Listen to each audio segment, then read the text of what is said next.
आज से एक नया लेख प्रारंभ हो रहा है, सुलोचनाबाई बागड़िया द्वारा लिखा हुआ, जिनको हम मौसी जी के नाम से जानते हैं। यह पब्लिश हुआ था भावकर्ण 7वें भाग में, और इस लेख का शीर्षक है इच्छा। और ये एक ऐसा शब्द है इच्छा, जिससे हम सब वाकिफ हैं, हम सब परिचित हैं, और इसके बारे में कोई विस्तार की आवश्यकता नहीं है। वैसे भी इच्छा अपने आप में इतनी व्यापक होती है, जो अब इस लेख में हम समझने का प्रयास करेंगे, जो मौसी जी हमको समझाएंगे। शुरू करते हैं। इच्छा का क्षेत्र विराट है। मन को लगाया जा सकता है, बुद्धि को समझा जा सकता है, चित्त में चित्र अंकित किया जा सकता है, अहंकार भी नम होता है, किंतु इच्छाओं की पूर्ति संभव है, यह कहना कठिन है। और ये प्रारंभ में ही स्पष्ट कर दे रहे हैं कि इच्छा बहुत व्यापक है, इच्छा का क्षेत्र विराट है। और जहां तक इच्छा है, स्वाभाविक है, इच्छा का मतलब यह एक प्रकार का विचार है जो मन में उठता है, किंतु वही विचार, उसी विचार की जब पुनरावृत्ति होने लगती है, यानी बार बार मन उसी के पीछे भागता है, उसी वस्तु के पीछे, उसी भाव के पीछे, उसी व्यक्ति के पीछे, उस विचार के पीछे, तो वो फिर इच्छा का रूप ले लेता है, जिसको हम कहते हैं हमने कुछ देखा, किसी वस्तु को देखा और हमारे भीतर इच्छा पैदा हुई कि हम वो वस्तु ले लें। हमने कुछ पढ़ा और हमें बहुत अच्छा लगा, तो हमारी इच्छा होने लगी कि इसी तरह का मैं और पढ़ूं। वही बात सुनने से, यानी जो कुछ भी प्रारंभ होता है इच्छा के रूप में, वो आता तो बाहर से ही है।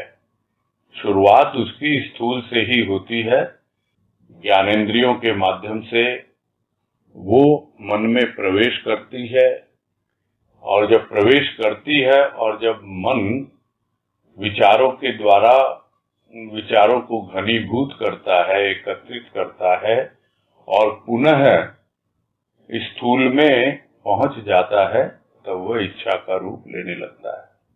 तो बहुत विराट है। यह तो एक संक्षेप में समझने की बात है। जैसे जैसे इच्छा और बढ़ती चली जाती है, तो वो पहुंच जाती है, अहंकार तक पहुंच जाती है। क्यों चाहिए यह वस्तु मुझे? इसलिए चाहिए कि यह वस्तु मेरे पास आएगी तो लोग मुझे पहचानेंगे, मुझे जानेंगे, मेरा नाम होगा। तो यह अहंकार के लेवल तक पहुंच जाती है इच्छा।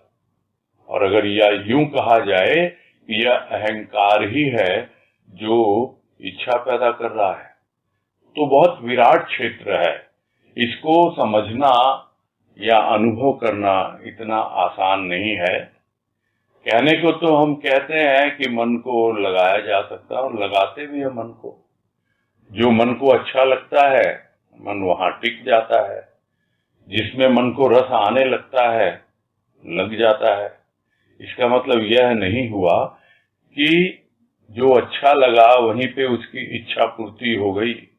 उसके अलावा भी इच्छा रहती है, किंतु उस अवस्था विशेष में एक बार तो इच्छा साइड में चली जाती है, दूसरी ओर चली जाती है, परेशान नहीं करती है। तो जब मन लग जाता है कहीं पर, तो फिर इच्छा गौण पड़ जाती है।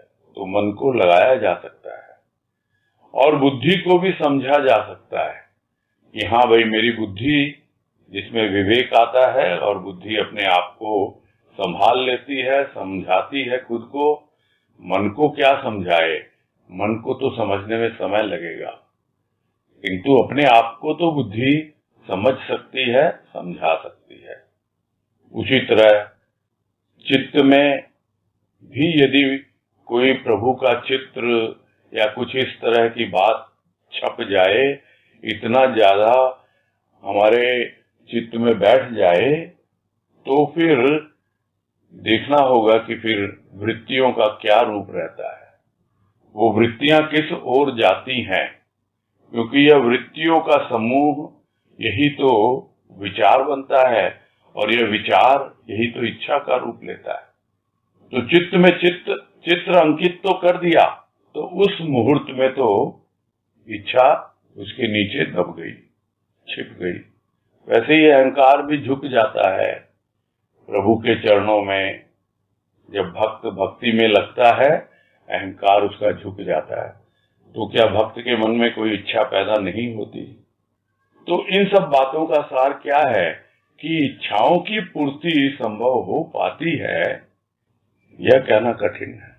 कितना भी कोई मन को लगा ले, कितना ही बुद्धि को समझा ले, कितना ही चित्त में प्रभु का चित्र अंकित हो जाए और अहंकार भी कितना ही नमित हो जाए, अर्पित हो जाए, तो क्या इतने मात्र से इच्छा की पूर्ति हो जाती है?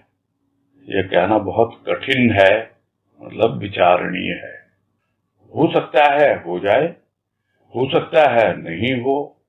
वो तो बड़े विरले होंगे जिनका मन लग जाता है उसमें, जो उसके चित्त पर चित्र अंकित है और वो अपनी बुद्धि को बहुत अच्छे से समझने लगता है, उसमें ज्ञान आने लगता है, विवेक जाग जाता है, और उसका अहंकार भी जो झुकता है, तो झूठा अहंकार धीरे धीरे झुकता चला जाता है, और जो उसकी सच्ची मैं है, सच्चा अहंकार है, उसको वो जानने लगता है, समझने लगता है।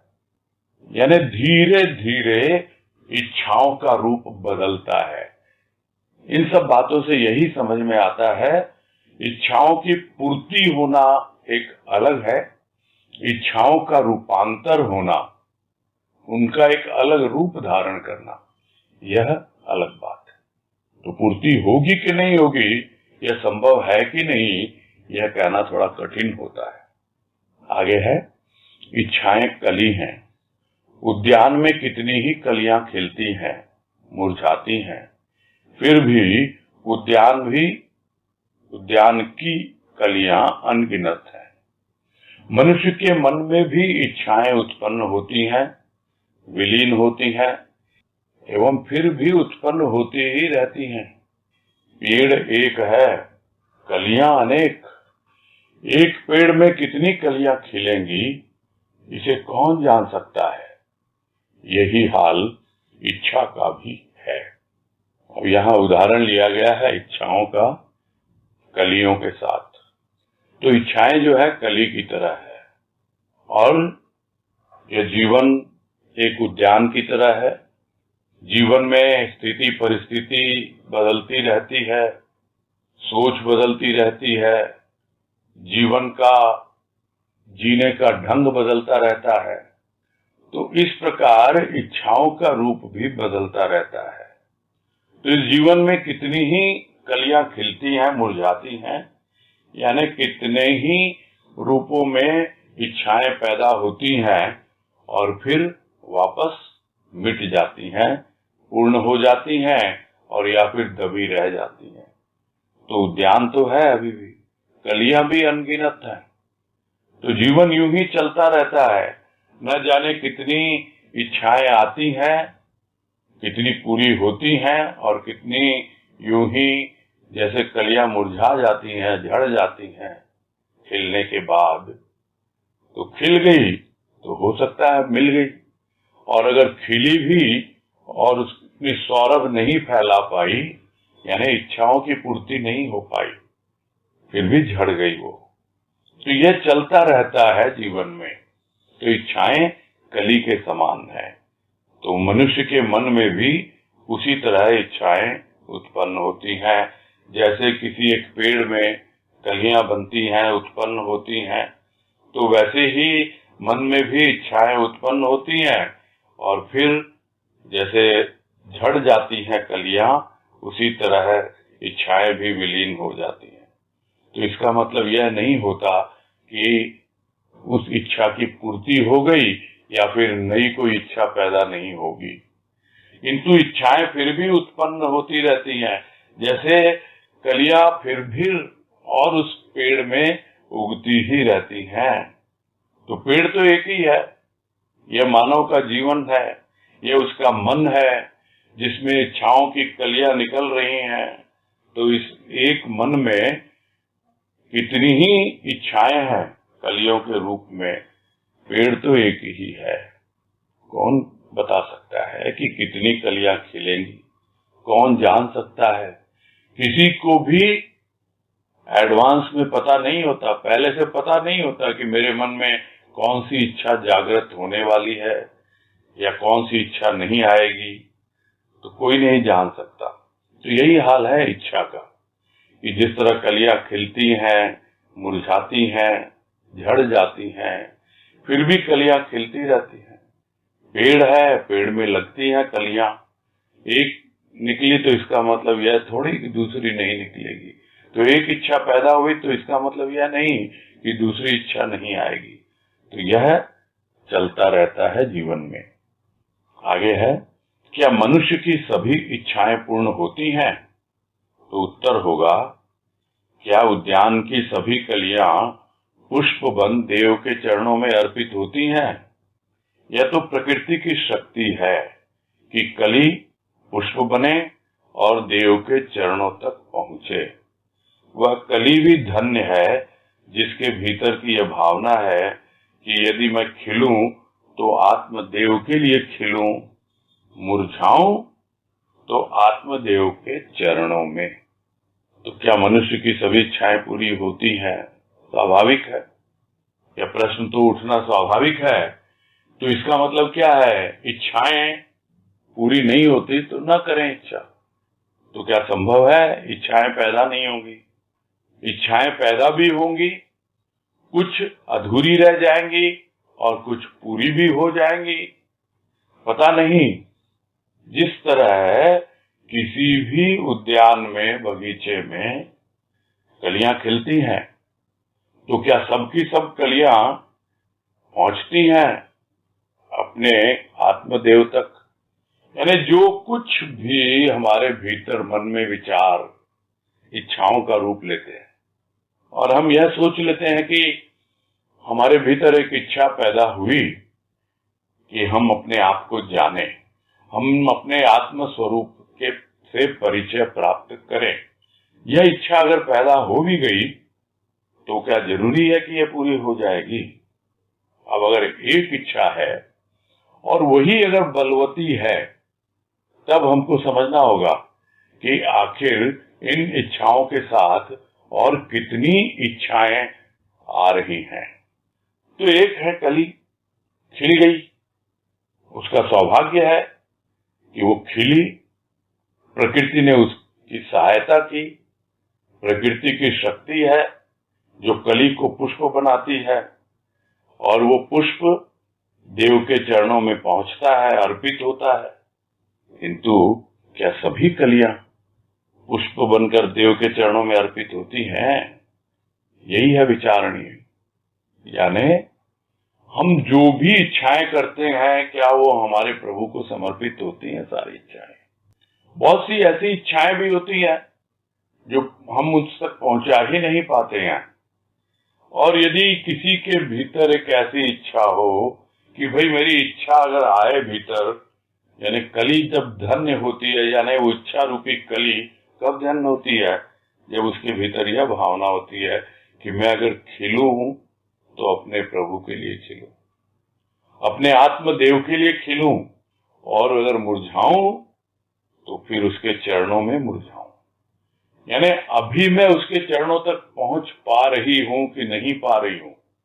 खिली हूं मैं, प्रस्फुटन हुआ है भीतर भाव का, खिलना प्रारंभ हुआ है, सौरभ की अनुभूति हो रही है। अब वो चाह रही है कि जल्दी से जल्दी मैं आत्मदेव के चरणों में पहुंच जाऊं, कहीं यह जीवन की अवधि पूरी ना हो जाए और मैं अपने आत्मदेव तक इस इच्छा रूपी कली को अर्पित ना कर पाऊं। तो यह एक भावना लेकर चलती है कली, और उस कली का जीवन धन्य है यानी उससे महत्व, उससे बड़ी कोई इच्छा हो नहीं सकती। आगे है, इच्छा के अनेक रूप हैं। कहीं इच्छा संसार हित की होती है, कहीं इच्छा आनंद पिपासु बन भक्ति भाव का रूप धारण करती है, कहीं इच्छा स्वार्थमयी होती है, तो कहीं विषय भोग की, योगी बना भोगी बना, त्यागी वैरागी बना, स्वार्थी परमार्थी बना, किंतु यह सब बना इच्छा की ही कृपा से। विचित्र है यह इच्छा, जो क्या क्या करिश्मे दिखा डालती है। यदि इच्छा न रहे तो मनुष्य चेतन रहता हुआ भी जड़वत है। तो अनेक रूप हैं इच्छा के। क्या क्या रूप हैं, इसका वर्णन है इसमें।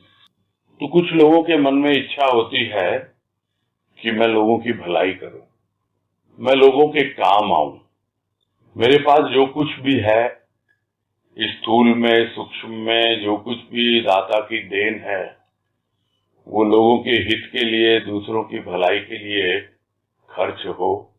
और इसी आधार पर बहुत से नॉन गवर्नमेंट ऑर्गेनाइजेशन, जिसको हम कहते हैं एनजीओज, खुलते हैं।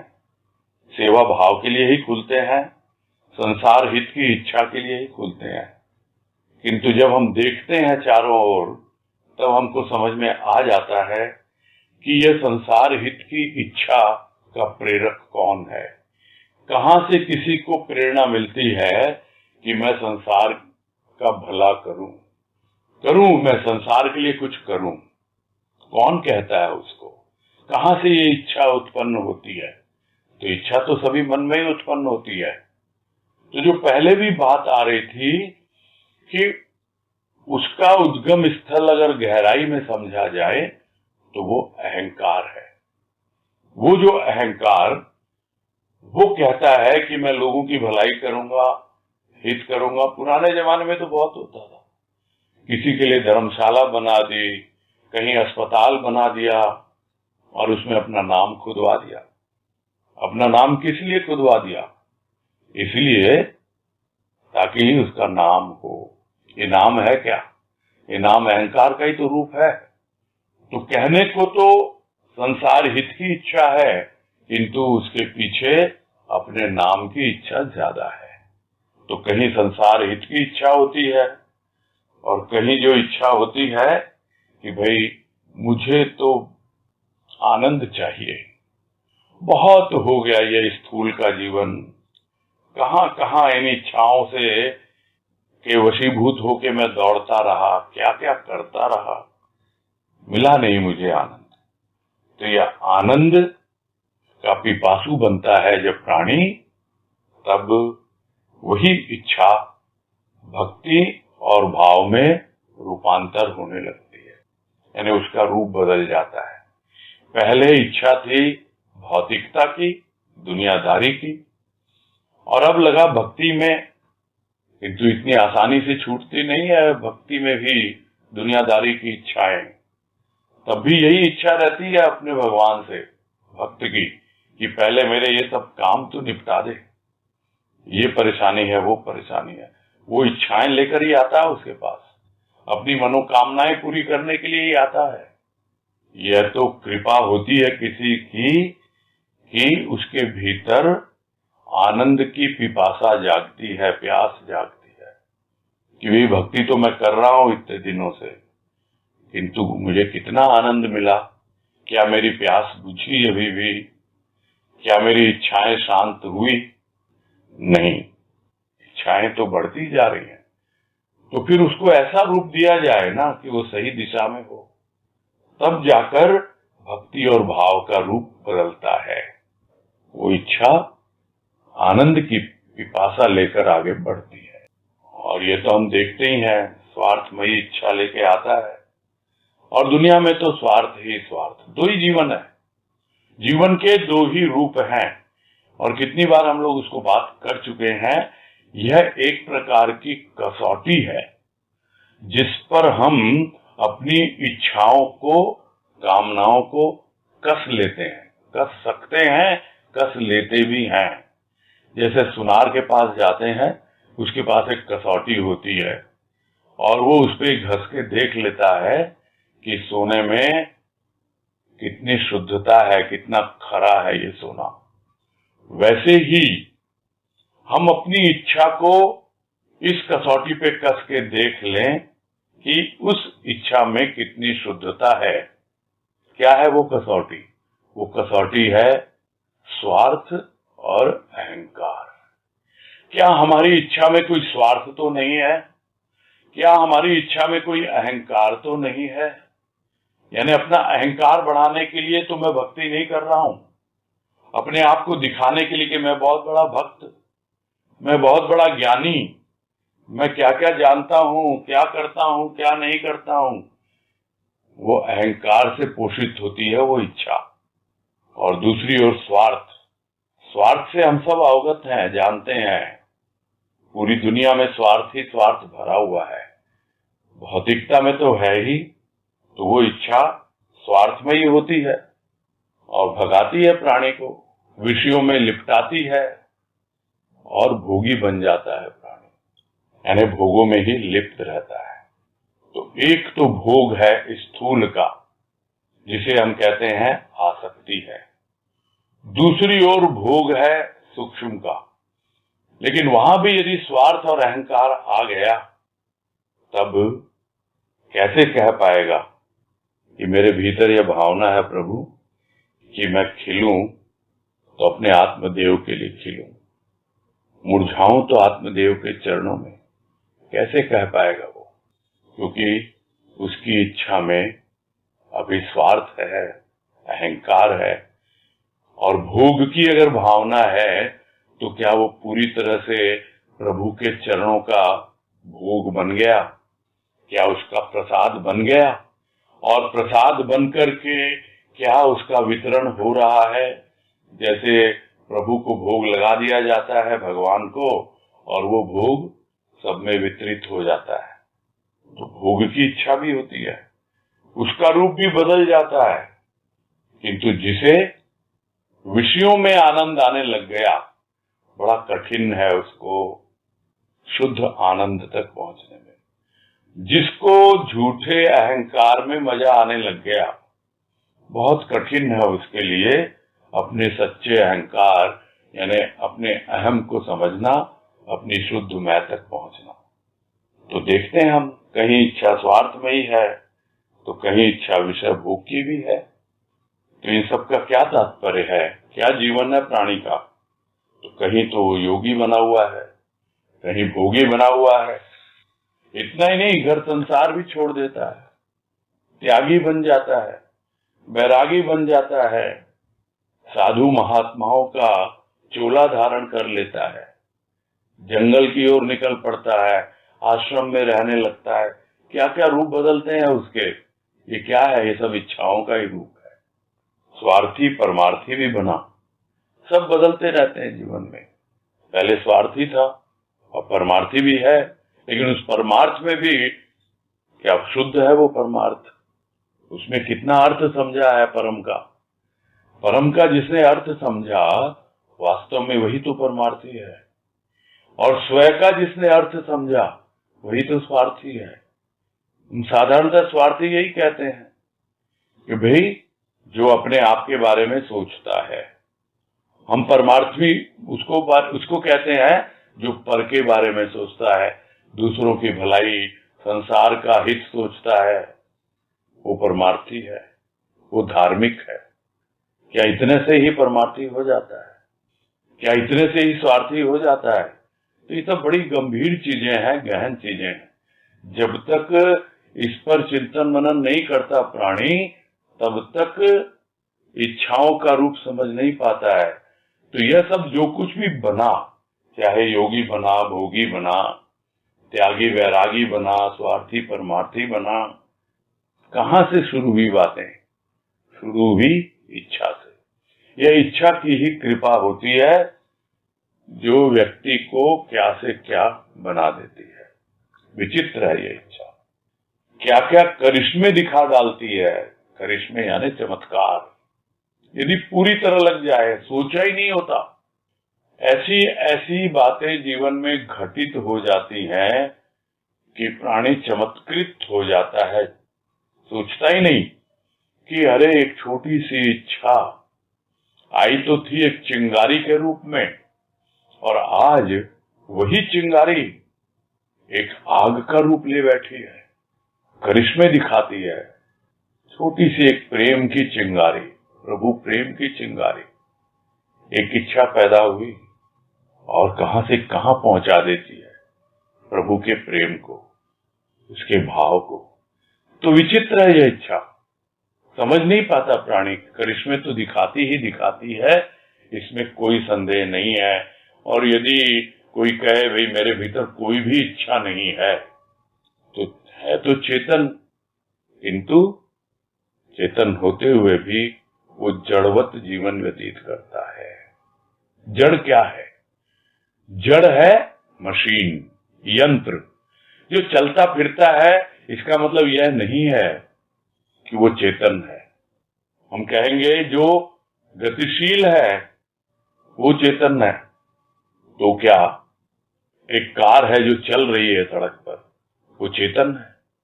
जड़ है वो, क्योंकि जड़ वस्तुओं से बनी है।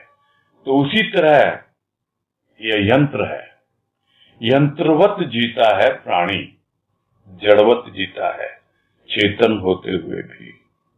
और इसी को कहते हैं ये मशीनी युग है। इतना मैकेनिकल हो गया है जीवन, इतना मशीन की तरह है, तो अपने भीतर जो चैतन्य भाव है उसको भी नहीं समझ पाता है। तो यह अवस्था तब होती है जब इच्छा नहीं रहती। एक प्रारंभिक अवस्था है, जब इच्छा नहीं रहती तो जड़वत जीवन व्यतीत करता है, जिसको बहुत जगह उल्लेख आया, गुरुदेव ने भी कहा है कि वो तो एक मुर्दे के समान है, शव है, वो जड़वत है, वो प्रारंभिक अवस्था है। फिर इच्छा आती है तो कुछ हलचल होती है मन में और शरीर कार्य में लगता है, और फिर चलता चला जाता है। और जिस दिन सारी इच्छाएं पूरी हो जाती हैं, फिर इच्छा रहती ही नहीं, वो भी एक अवस्था है। तब मनुष्य चेतन रहता हुआ भी जड़वत ही है।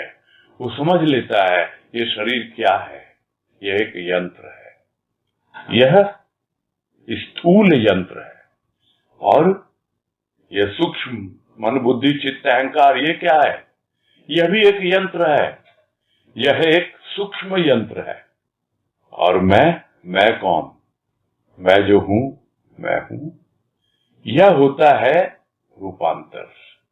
एक ऐसी अवस्था जहां इच्छा है ही नहीं, तो वो जड़वत जीवन व्यतीत कर रहा है शुरू में, और उसके अंत में जहां इच्छा है ही नहीं, यानी सभी इच्छाएं पूर्ण हो गई, वो भी जड़वत जीवन व्यतीत कर रहा है। सब कुछ यंत्रवत प्रतीत होने लगता है, और किंतु उसे पता है कि मैं चेतन हूं। आगे है, प्रकृति की शक्ति कलियों को पुष्प बनाती है। इसी प्रकार अज्ञात शक्ति मनुष्य के हृदय में प्रेरणा बनकर प्रविष्ट होती है और इच्छा को जागृत कर चाव भाव उत्साह के साथ गतिशील बनाती है मनुष्य को। ये तो हम देखते हैं बाहर की प्रकृति है जो कली को पुष्प बनाती है, यह प्रकृति की ही शक्ति होती है। उसी तरह एक अज्ञात शक्ति है जिसे मनुष्य अभी अवगत नहीं है, और अवगत नहीं है इसलिए उसे अज्ञात शक्ति कहता है, क्योंकि वो ज्ञात नहीं है, उसको जान नहीं पा रहा है। प्रेरणा को तो वो अनुभव करता है, किंतु कहां से वो प्रेरणा आ रही है, उसका उद्गम कहाँ है, वो उसके लिए अज्ञात बना रहता है, इसीलिए वो उसको अज्ञात शक्ति कहता है। तो वो अज्ञात शक्ति मनुष्य के हृदय में प्रेरणा बनकर आती है और इच्छा को जगा देती है। प्रेरणा का काम हो गया, अब इच्छा शुरू हुई। अब वो इच्छा क्या करती है, हमारे भीतर चाव भाव उत्साह उमंग ये सब पैदा कर देती है, और जो जड़वत जीवन था उसके भीतर में गतिशीलता आने लगती है, यानी थोड़ा बहुत उसकी चेतना जागने लगती है। तो यह काम करती है अज्ञात शक्ति। जिस तरह प्रकृति की शक्ति तो दिखाई देती है, इंद्रिय गोचर है, किंतु अज्ञात शक्ति समझ में नहीं आती है किस तरह से प्रेरित करती है प्राणी को, और उसके भीतर इच्छा जागृत करती है और वो लग जाता है उस इच्छा को पूरी करने के लिए चाव भाव और उत्साह से। आगे है, इच्छा का रूप पूर्ण भी अपूर्ण भी। पूर्णता प्रभु की कृपा है, अपूर्ण तो है ही। स्थूल भाव की इच्छा मनुष्य को स्थूल में ही गर्क कर रखती है। साधारण मनुष्य समझ भी नहीं पाता कि मेरा जीवन किस भाव में व्यतीत हो रहा है, मैं कहाँ हूँ। अनगिनत इच्छाएं अवकाश नहीं ग्रहण करने देती मन को, सदा नचाती रहती हैं।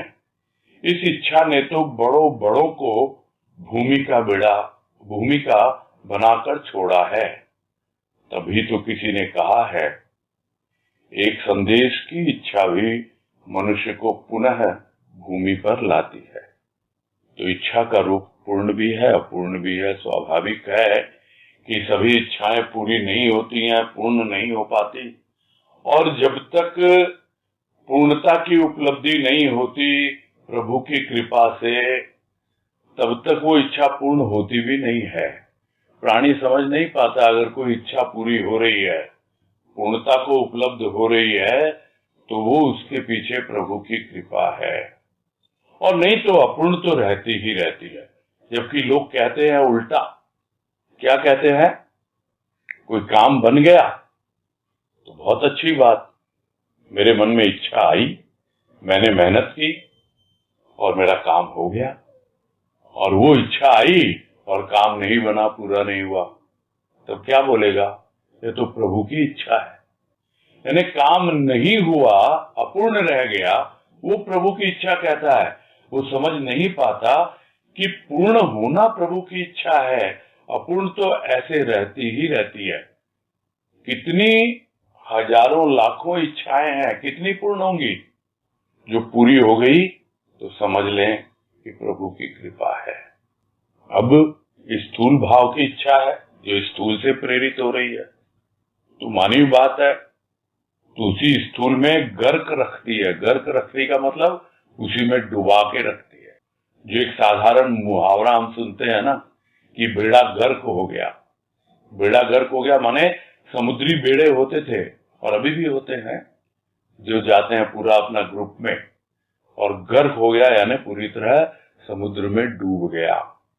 तो ये स्थूल भाव की इच्छा मनुष्य को स्थूल में ही बेड़ा गर्क करती है, उसका पूरी उसी तरह उसी में डुबा के रख देती है, और समझ ही नहीं पाता मनुष्य कि कैसा जीवन में व्यतीत कर रहा हूँ, कैसे मेरे मन में विचार उठ रहे हैं, कैसे भाव हैं, क्या हो रहा है मेरे साथ, आखिर मैं हूँ कहाँ, कौन सी दुनिया में हूँ। ये सब समझ ही नहीं पाता, वो विचार ही नहीं करता। उसका कारण क्या है कि न जाने कितनी इच्छा है। एक इच्छा उधर खींचती है, दूसरी उधर, तीसरी इधर, और सुबह से शाम, दिन और रात, और सपने में भी सोने नहीं देती इच्छाएं। मन प्लानिंग करता रहेगा, क्या करना है कल, कल क्या होगा। इस तरह से पूरी इच्छाओं से ही घिरा रहता है। वो अनगिनत इच्छाएं उसके मन को, बेचारे मन को शांति नहीं होने देती, अवकाश ग्रहण नहीं करने देती। अवकाश क्या, छुट्टी। ऐसे तो हर कोई बोलेगा भाई कम से कम एक तो दिन होना चाहिए ना छुट्टी का, रविवार का दिन। खैर अभी अवस्था अलग है, नहीं तो कहते हैं कम से कम एक दिन रविवार का तो मिलता है छुट्टी का, किंतु देखें उस दिन, बाकी दिन तो फिर भी मालूम है ये काम करने हैं, इच्छाएं ऐसे असीमित। और रविवार को वो इच्छाएं कितनी असीमित रूप में प्रकट हो जाती हैं। चलो ये कर लेते, चलो वो कर लेते हैं, क्योंकि हमने बहुत सारे काम जो वीकडे में है वो पेंडिंग छोड़ रखे हैं संडे के लिए। अवकाश मिलता ही नहीं इच्छाओं को, और ये मन बेचारा भागता रहता है और ये इच्छाएं मन को नचाती रहती हैं, शांत होके बैठने ही नहीं देती। तो बड़े बड़े हैं जो इसके सामने पस्त हो गए। कोई समझे मैं इसे पार पा लूंगा, मैं अपनी ताकत दिखाऊंगा, मेरे मन में इतना बल है, मनोबल है कि मैं इच्छाओं को पस्त कर दूंगा। अरे ये इच्छाएं तो ऐसी हैं, बड़ों बड़ों को, अच्छे अच्छे पहलवान को उन्होंने धूल चटा दी है, तो भूमिका बनाकर छोड़ दिया।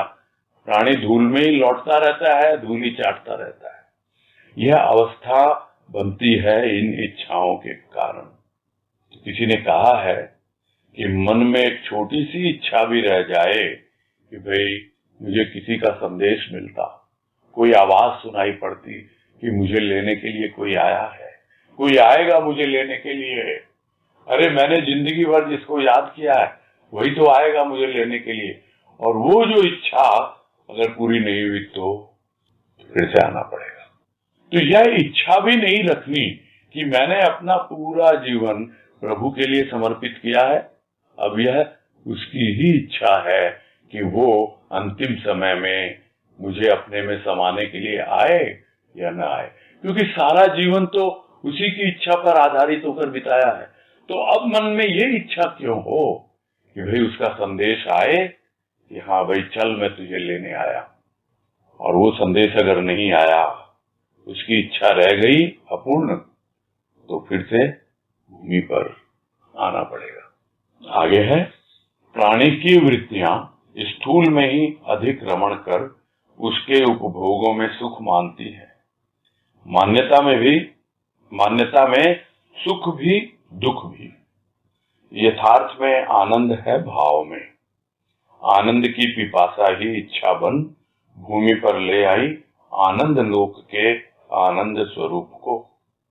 अब यह उस व्यक्ति पर ही निर्भर है कि वह अपनी वृत्तियों को स्थूल में अधिक भटकावे या सूक्ष्म की ओर गति कर आनंद का अनुभव करे।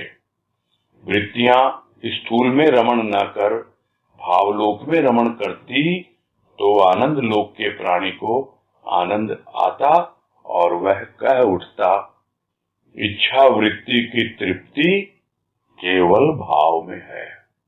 तो ये वृत्तियां हैं, ये सब बातें हम बहुत बार कर चुके हैं, फिर भी रिकॉल कर लें क्या कि वृत्तियां हमारे भीतर हैं चित्त में, जिसे चित्त वृत्ति कहा जाता है।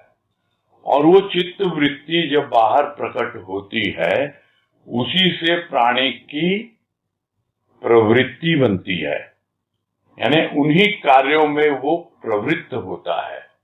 और जैसी प्रवृत्ति होती है उसी के अनुसार प्रकृति होती है, यानी उसका नेचर होता है, जिसको हम साधारण भाषा में स्वभाव कहते हैं। तो जैसी प्रकृति होती है उसी के अनुसार वो जीवन जीता है। और प्रकृति यानी सूक्ष्म प्रकृति, सब कुछ उसी में शामिल है, मन बुद्धि चित्त अहंकार सब। किंतु विडंबना यह है कि उसके बाद आवृत्ति होती रहती है, यानी वही रिपीटेशन होता रहता है। वृत्ति प्रवृत्ति प्रकृति आवृत्ति, बस इस गोल चक्कर में ही घूमता रहता है प्राणी और बार बार भूमि पर आता है, पुनः पुनः जन्म लेता है। इसके आगे की ये क्या अवस्था है? इसके आगे की अवस्था है निवृत्ति।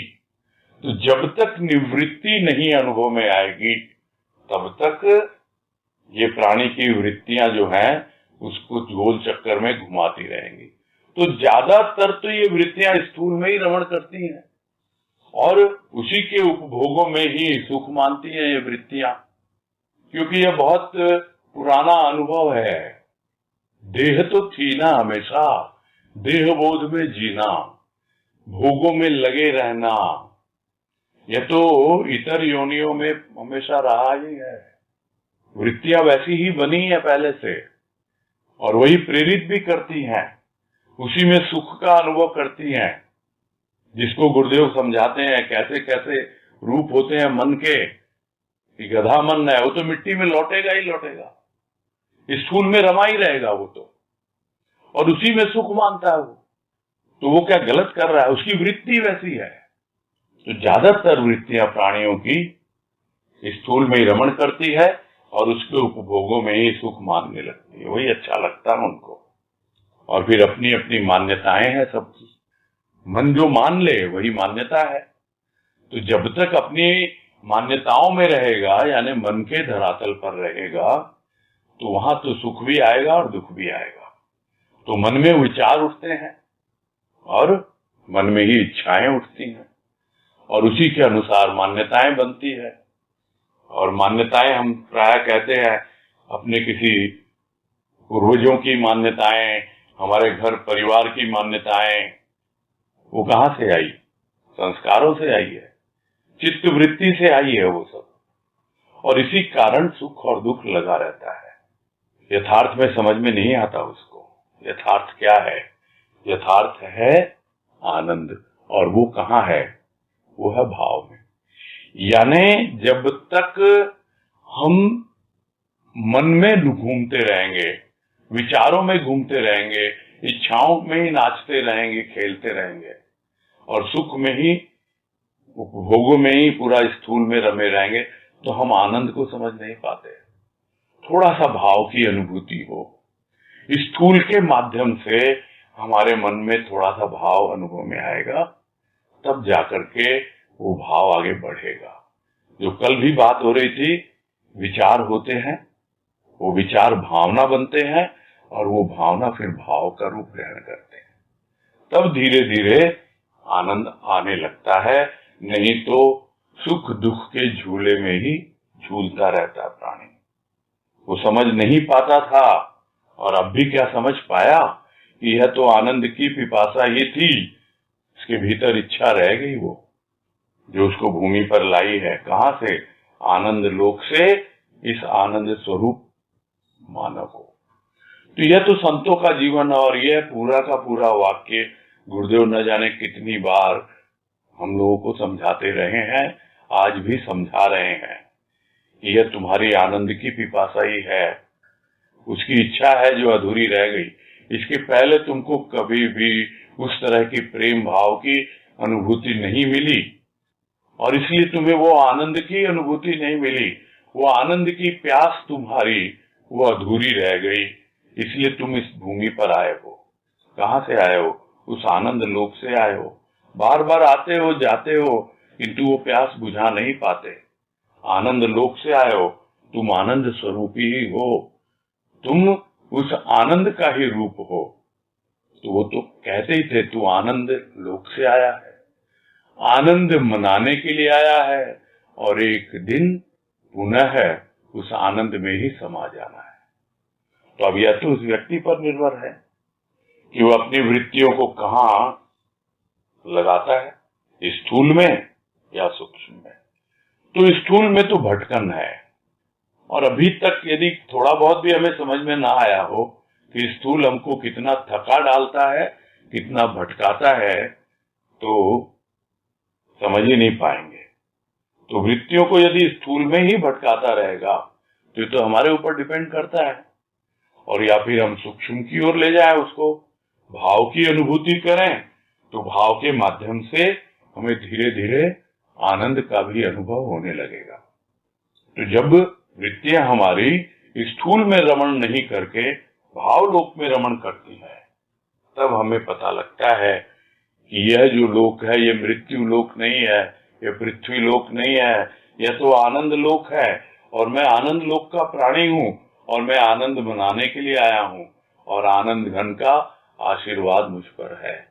इसीलिए तो बार बार गुरुदेव कहते थे 3 बार, आनंद आनंद आनंद, और उसका यही तात्पर्य हुआ करता है, और अभी भी वही है कि तू आनंद लोक से आया है, आनंद मनाने के लिए आया है, और पुनः आनंद में ही समा जाना है तुझे।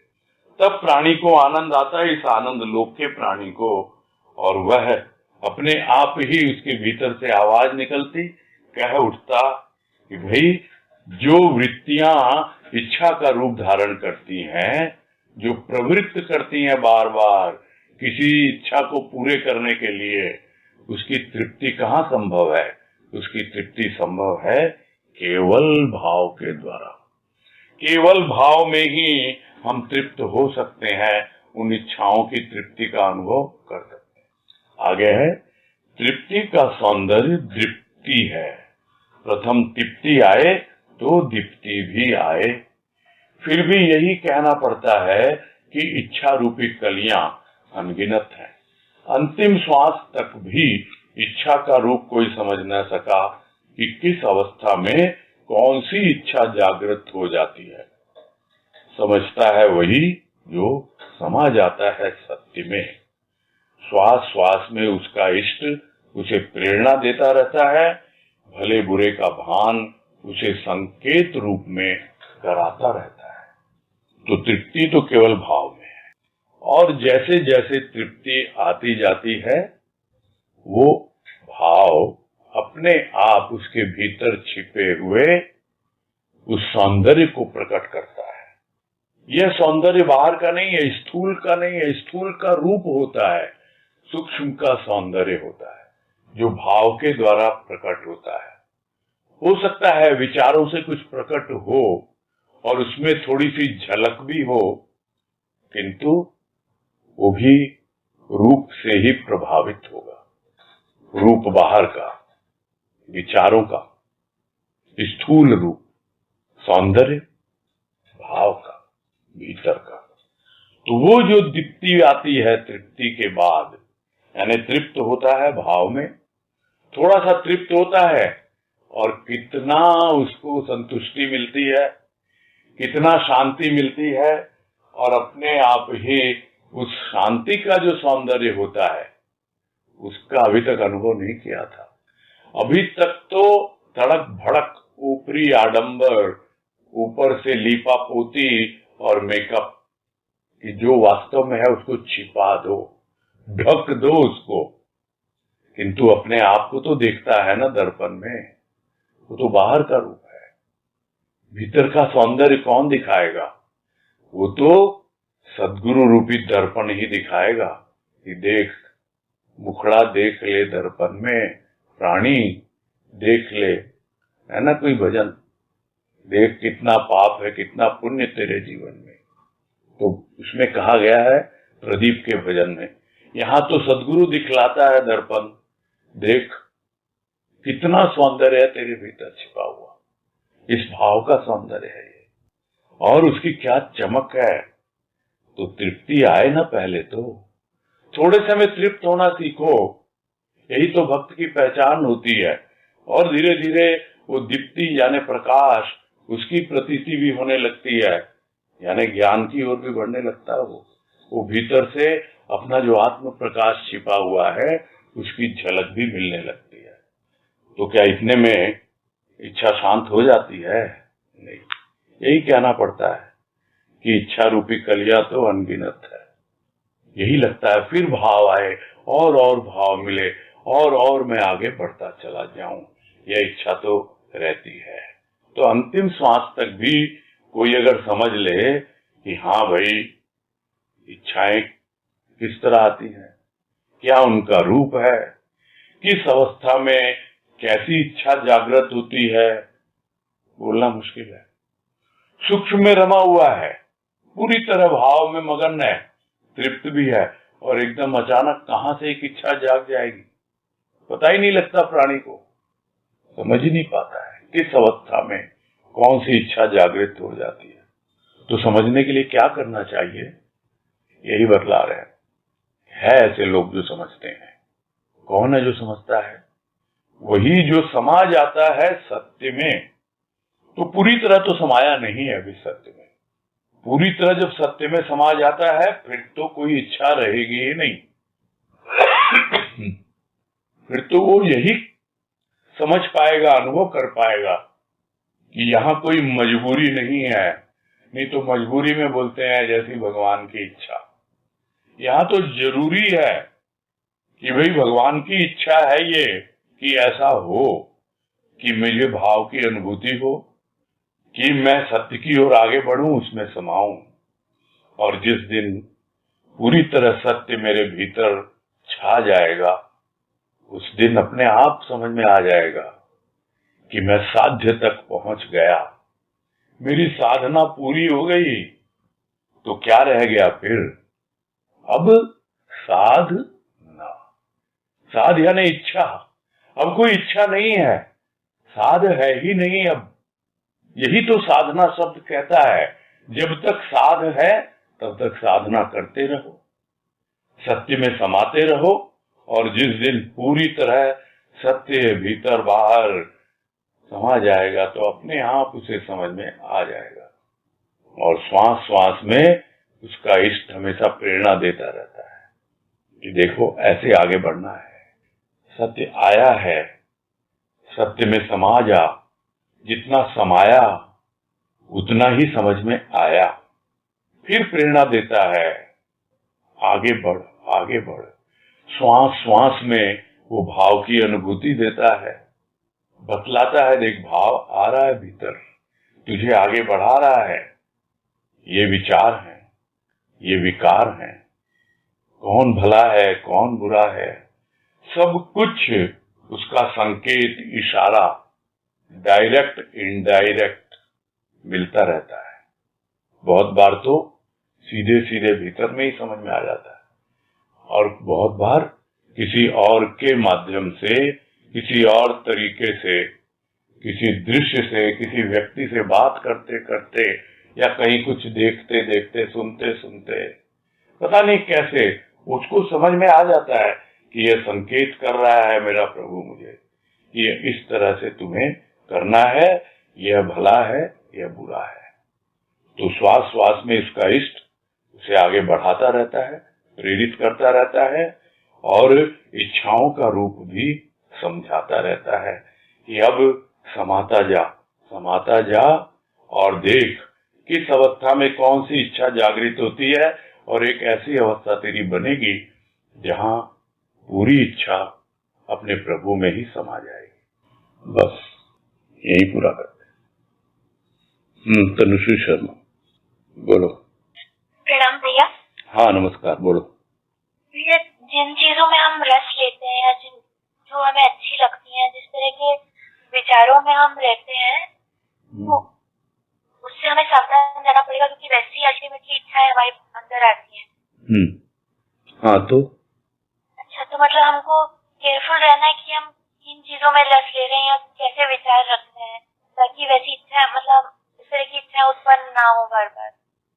नहीं, इच्छाओं को तो देखो, देखना है, समझना है, ये सब मन के खेल होते हैं। यहाँ पर जो इच्छा शब्द आया है वो विचारों का एक घनीभूत है रूप, और हम उस इच्छाओं की पूर्ति के लिए ही सारा जीवन अपना खपा देते हैं, फिर भी इच्छाएं पूरी नहीं होती हैं। और कोई महती इच्छा, बड़ी इच्छा भी अगर हम रखते हैं तो उसके लिए भी हमको छोटी छोटी इच्छाओं के साथ पाला पड़ता रहता है। ऐसा नहीं है कि हम सोच लें कि भाई हमको अपने प्रभु में समाना है या हमको सत्य में समाना है, तो वो एक दिन में तो होगा नहीं। ये तो लॉन्ग टर्म प्लानिंग है। तो लॉन्ग टर्म प्लानिंग के हिसाब से शॉर्ट टर्म प्लानिंग भी तो आएगी ना, कि डे टू डे बेसिस में हमको क्या करना है। तो इस तरह हमको इच्छाओं को समझना पड़ेगा ना। ये तो एक बड़ी महती इच्छा हमने ले ली, एक महान इच्छा कि हमको सत्य में समाना है, किंतु रोजमर्रा के जीवन में उसमें कोई इच्छा तो हमको रखनी होगी ना, कि किस तरह हम अपना जीवन यापन करेंगे। और उसमें भी यदि हम निरर्थक इच्छाओं में जो हम पहले से फंसे हुए थे, उन्हीं में अगर फंसे रहे, तो फिर कैसे हम अपने लक्ष्य की ओर आगे बढ़ेंगे। तो उसके लिए समझना होगा कि हम उस अपने प्रभु के प्रति, अपने इष्ट के प्रति कितने समर्पित हैं। जब इष्ट के प्रति समर्पण होता है तो वो अपने आप भले बुरे की पहचान करा देता है। जो अंतिम लाइन इसमें आई, वो अपने आप उसको प्रेरणा देता रहता है, समझाता रहता है कि देख, हाँ आगे इस तरह बढ़ा जाता है, इस तरह तुझे जीवन जीना है। ठीक है। हरिओम। हाँ हरिओम। ठीक है, फिर समय भी हो गया है, पूरा करते हैं।